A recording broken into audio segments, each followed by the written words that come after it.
Buenas, estamos por ver la unidad número uno del trabajo práctico número uno, electrostática, ley de Coulomb y campo eléctrico, ¿sí? Hacemos una introducción al electromagnetismo. Nosotros sabemos que la materia está formada por átomos. Los átomos están formados por electrones, protones y neutrones. Acá tenemos las cargas y las masas de cada una de esas partículas. La masa, por ejemplo, acá del electrón, con una carga en Coulomb, que es la unidad que se mide la carga eléctrica, 1,6 por 10 a la menos 19 Coulomb. El protón tiene la misma carga que el electrón, solamente que positiva. Entonces, un material que queda cargado negativamente es porque tiene exceso de electrones.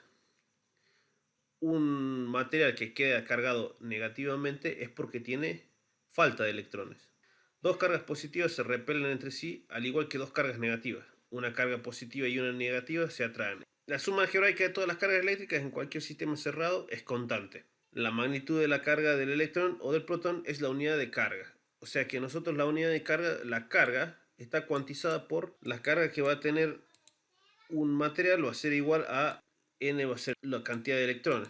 O sea, n por la carga del electrón. N va a ser la cantidad y E la carga del electrón. Entonces Coulomb quería ver qué pasaba con esas cargas eléctricas, tanto cargas que sean del mismo signo o de signos diferentes, y haciendo un experimento, la balanza de Coulomb, este experimento de acá, Coulomb nos dijo que la fuerza entre dos materiales cargados era igual a una constante K por la carga del primero por la carga del segundo dividido en el radio al cuadrado. O sea, el radio al cuadrado significa la distancia entre esas partículas al cuadrado. Esta última parte es para darle un sistema vectorial. Sabemos que la fuerza es un vector, por lo tanto, acá tenemos dos escalares, otro escalar más, por lo tanto, esto tiene que ser vectorial. SU es para darle razón de vector, ¿sí? Acá tenemos la misma, que en vez de la constante K, dice es 1 sobre 4pi por epsilon sub 0. Epsilon sub 0 es la constante permitibilidad del vacío. Entonces, por la carga 1 por la carga 2 dividido en la distancia entre la carga 1 y la carga 2 al cuadrado. Entonces en el sí, la constante K es igual a 8,99 por 10 a la 9 newton por metro cuadrado sobre Coulomb cuadrado. Fijémonos por qué esas unidades que tiene acá. El Coulomb cuadrado, que está abajo, es para cancelar las dos cargas que nosotros tenemos acá. O sea que sí o sí, estas dos cargas, tanto Q1 como Q2, tienen que ser expresadas en Coulomb. Metro cuadrado, es la otra unidad, nos hace referencia a que esta distancia tiene que ser expresada entonces en metros. Obviamente en metros elevados al cuadrado van a quedar metros al cuadrado. Para terminar, que la fuerza va a estar expresada en lo que nosotros conocemos como Newton. Entonces, esta es la constante. Si nosotros queremos expresar la carga en coulombios y la distancia en metros, y nos quedaría metro cuadrado. Eso aproximadamente, bueno, acá les dice otro valor. La constante E, la permitividad del vacío, es de un valor de 8,85 por 10 a la menos 12. Fíjense que esa constante E está dividiendo acá, o sea que esto sería igual a lo que es K. Por lo tanto, tienen las mismas unidades que tiene K, solamente que invertidas. ¿Sí? Con Coulomb cuadrado, Newton sobre Newton por metro cuadrado. Esto vendría a ser la constante K, 8,98 por 10 a la 9. Para simplificar un poco esto, y entre 8,99 y 9 no hay mucha diferencia. Por lo tanto, nosotros vamos a tomar como que la constante K, o esto que tenemos acá, es igual a 9 por 10 a la 9 cuadrado. ¿Sí? Acá vemos un poco de lo que es la balanza de torsión que hizo Coulomb para medir los tipos de fuerza. Y él decía, acá colocaba esferas. Si las esferas se repelen es porque tenían la misma carga. Entonces, ahí él, analizando la torsión que se daba acá, pudo verificar la ley esta que le puso su nombre de Coulomb. Esta ley de Coulomb tiene una similitud con lo que es la ley de gravitación. La ley de gravitación nos explica que la fuerza entre dos cuerpos es igual a G por el producto de las masas dividido en el radio al cuadrado, o sea, el producto de las dos masas que vamos a calcular. Entonces, esta es la fuerza de gravitación, que es parecida también a la fuerza eléctrica que se dan en dos partículas. Campo eléctrico. Campo eléctrico. La fuerza eléctrica sobre un cuerpo cargado es ejercida por el campo eléctrico que otros cuerpos cargados originan. ¿Qué quiere decir esto? Que una carga origina una perturbación en el medio. Por ejemplo, acá, una carga positiva ejerce una perturbación. Esa perturbación se llama campo eléctrico. ¿Sí? Una carga negativa ejerce otra perturbación. Fíjense que una carga positiva ejerce perturbaciones, o las líneas de campo eléctrico van hacia afuera, y las líneas de campo eléctrico de una carga negativa van hacia adentro. Por lo tanto, si tenemos una carga que ejerce una perturbación, esa perturbación le vamos a llamar campo eléctrico. Si nosotros le colocamos otra carga, se va a originar una fuerza.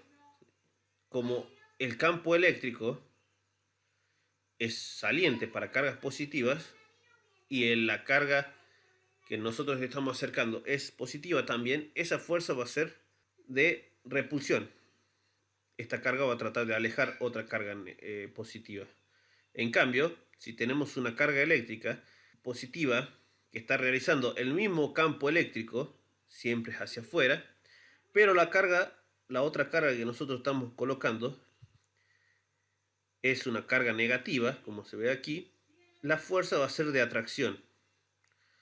Por lo tanto, el campo eléctrico para una carga puntual estaría dado por esto que está acá, fuerza sobre carga sub cero. Entonces, nosotros tenemos que ver esto que tenemos aquí. El campo eléctrico es igual a la constante K por una carga, porque solamente necesito una carga para ver el campo eléctrico, sobre la distancia al cuadrado del punto donde yo estoy observando mi campo eléctrico. Por ejemplo, fíjense que estos puntos que tenemos acá no son cargas, son puntos que tienen campos eléctricos. Campo eléctrico debido a esta única carga que está acá. Este punto, que está más cercano a la carga, tiene un campo eléctrico mayor que este punto que está un poco más alejado de la carga. O sea, mientras más cerca esté de mi carga, más grande será mi campo eléctrico.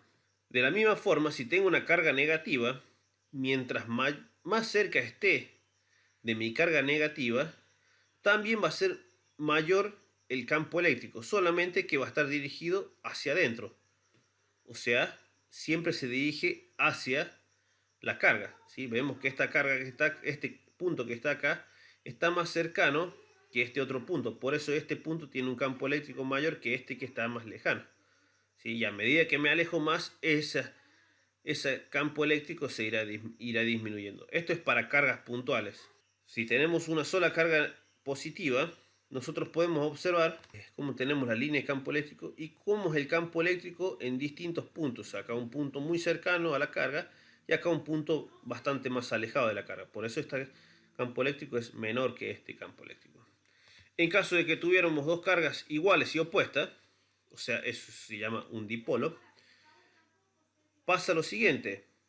Esta carga, que es positiva, hace líneas de campo eléctrico saliente y esta carga que es negativa hace líneas de campo eléctrico entrante. Por lo tanto, acá se ve cómo aumenta el campo eléctrico, en este caso, dirigiéndose acá hacia la izquierda, y todas estas líneas que están acá estas líneas que están acá disminuyen un poco el campo eléctrico porque este va saliendo.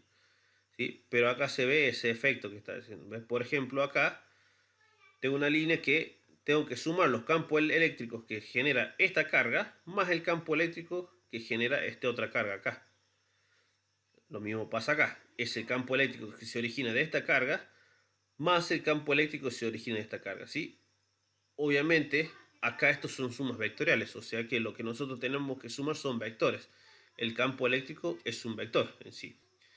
Dos cargas positivas iguales, por ejemplo, hacen la siguiente línea de campo eléctrico, en la cual nosotros vemos que en el medio aquí, o en la parte central, no hay campo eléctrico. ¿Por qué? Porque el campo eléctrico saliente que generaría esta carga se cancela con el campo eléctrico saliente de esta otra carga y por lo tanto acá en el medio no hay campo eléctrico, ¿sí? Y en toda esta parte de central no ejercería el campo eléctrico, sino que solamente acá, hacia la izquierda o hacia la derecha, sino que solamente lo ejercería hacia arriba o hacia abajo. Entonces la superposición de campos eléctricos es igual a la suma vectorial de todos los campos eléctricos. La fuerza total es igual a la suma también de todas las fuerzas eléctricas. Entonces, el campo eléctrico es igual a la fuerza sobre las cargas, fuerza sub 0 sobre la carga, va a ser igual a la suma vectorial de todos los campos eléctricos. Recuerden, vectorial, o sea, lo tenemos que manejar como vectores.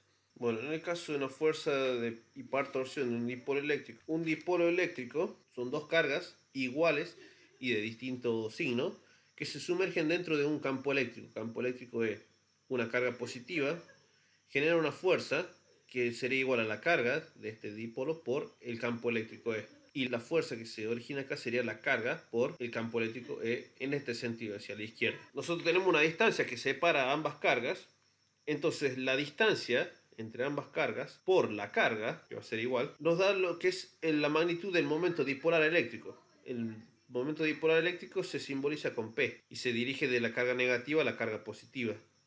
Entonces, para nosotros encontrar lo que es la fuerza de torsión o el par torsor, ¿sí? Lo que tenemos que hacer es P, es el momento dipolar P, que se dirige de la carga negativa a la carga positiva, P por la magnitud del campo eléctrico por el seno del ángulo.